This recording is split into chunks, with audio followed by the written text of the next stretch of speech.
এই যুবক শ্রেণীর মধ্যে যারা তাদের জীবনটাকে বাকি পুরো জীবনটাকে আল্লাহর জন্য উৎসর্গ করতে পারবে, তারা পারবে। 1 নাম্বার, এই যুবক শ্রেণীর মধ্যে যারা আল্লাহর জন্য তাদের জান, মাল, সময়, শ্রম ব্যয় করে দিতে পারবে, কুরবানি করতে পারবে। কুরবানি কেমন? ওই ইসমাইল আলাইহিস সালামের মতো। বাবা বলেছে তোমাকে জবাই করা লাগবে, তিনি কি বলেছিলেন? করিয়েন না। তিনি বলেছিলেন আপনাকে আল্লাহ যা আদেশ করেছেন সেটাই করেন, আমাকে ধৈর্যশীল পাবেন ইনশাআল্লাহ। এরকম ছেলে পাবেন এখন? তো এরকম নিজের জান, মাল, সময়, শ্রমকে আল্লাহর পথে উৎসর্গ করে দেওয়ার মানসিকতা আগে তৈরি করতে হবে। এটা 1 নাম্বার। 2 নাম্বার, জ্ঞান অর্জন করতে হবে।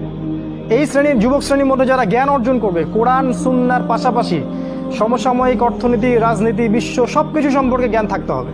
তারপরে আপনি আল্লাহর পথে কিছু করতে পারবেন, তার আগে নয়।